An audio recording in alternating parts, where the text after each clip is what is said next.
Hey. My first ever response to Scott, Theoretical BS, a dude I have been talking with for a long time, mostly on Facebook. So this is my first response to you, dude. To everyone else watching, this is my take on Scott's argument as it pertains to William Lane Craig, this whole argument thingy that's going on here. I'm not going to comment on how William Lane Craig responded. I'm not going to respond for Craig. I'm not really going to comment on that so much. I'm going to address Scott's argument. Um, and to pretty much everybody in the atheist theist community, you probably know what's going on here. And you should be familiar with this syllogism that Scott has formulated, to which Dr. Craig is picking apart. The syllogism is the Kalam argument against the existence of God. And to be quite honest, I'm going to bypass that syllogism as well. Because I think that syllogism hangs on a causal principle that Scott has formulated. It's more or less unstated. He may have mentioned it, but there's something deeper that syllogism hangs on, and that's what I want to address. And the causal principle is as follows, and I'm kind of paraphrasing it. Basically, Scott thinks that causality can only occur between existent things, aka anytime you have an efficient cause, it needs a material cause to produce an effect. And that pretty much is the causal principle. So when you look at that syllogism, you see premise one. Basically, it's saying that nothing can create anything else ex nihilo. And if you're scratching your head wondering why, it's because of this causal principle. And that's the core of his argument, so that's what I want to address. So when you watch these videos, Scott comes at his argument as far as causality and how God can't create ex nihilo in two different ways. He argues from experience. He talks about how what we see in reality empirically, as far as causality goes, it has an A, B, and C. The other way he argues is through logic. And I'm going to bypass his argument from experience because I don't think it's strong enough. And I think those types of things are inductive and they can be easily falsified. Nature's pretty strange. Sometimes another experience will falsify a previous experience. Who knows? So I just don't think it's strong enough. I'm not going to comment on it. I'm actually going to address his logical argument. Now, basically, Scott is saying it's these. He gives us this causal model, and he says this is logically necessary. This model he gives us, and he says in any causal interaction you need an A, B, and C. A being the efficient cause, the effector, the thing that's producing the whole action. You need a B, the affected upon, which would be more or less the material cause, and you need a C, the effect from the interaction, the result of what happens when they interact.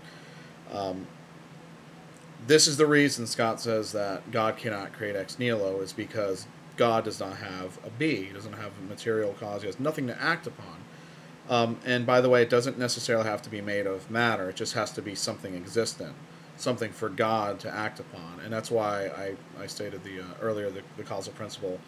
Causality can only occur between existent things. So anyways, just getting past all that.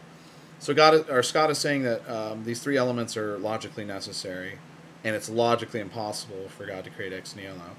And now I want you guys to understand, and Scott as well, and I'm pretty sure you do understand, Scott, when you make a claim like that, it's a pretty grand claim. You're basically saying that this is going to be the case in any causal interaction, in any place, at all times, in every logically possible world. And I want you to understand that's what you're saying.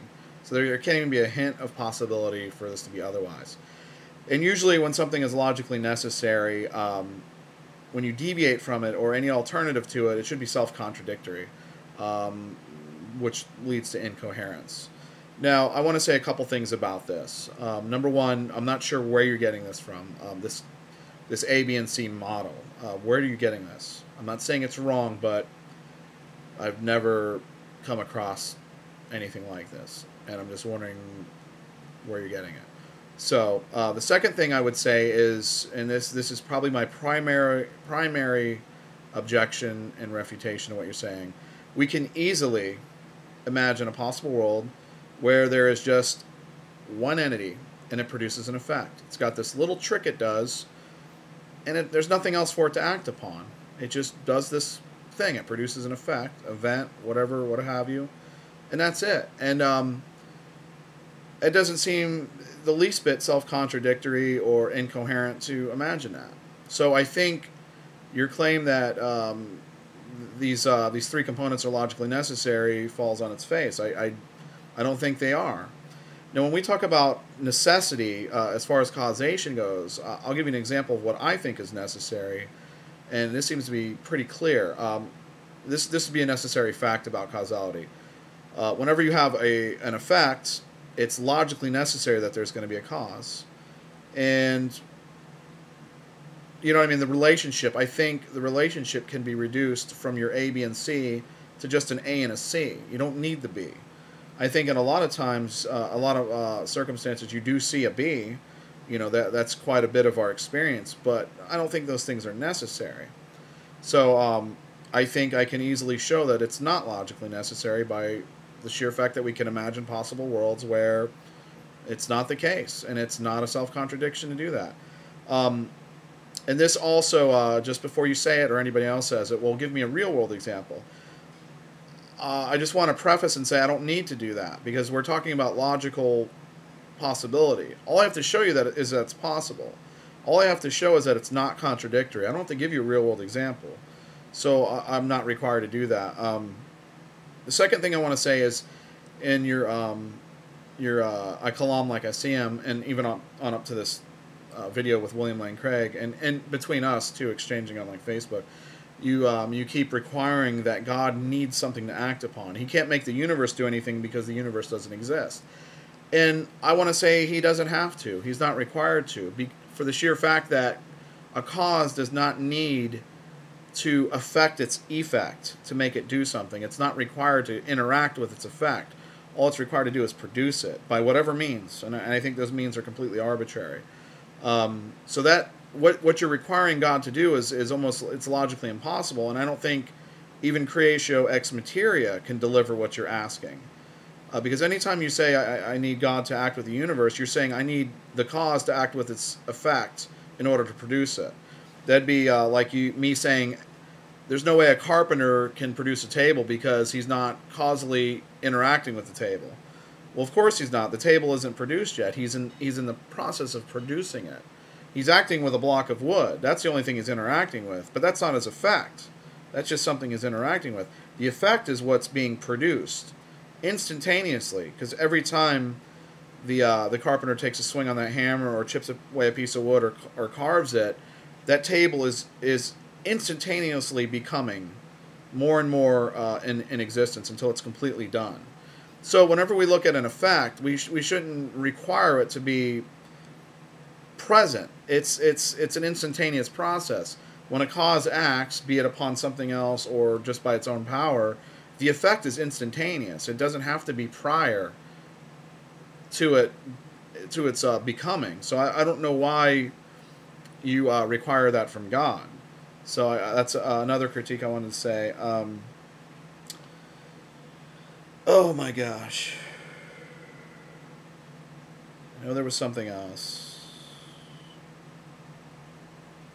Gosh, this sucks when I don't write a script. So anyways, I guess ultimately what I'm saying is I don't think it's impossible for God to create ex nihilo. It's very much possible.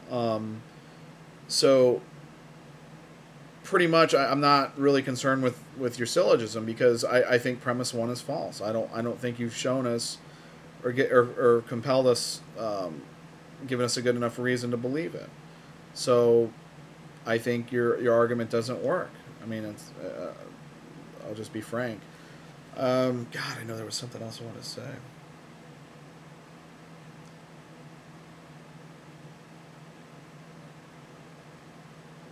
But I guess I'll leave it at that. Hopefully I'll remember what it was I was going to say.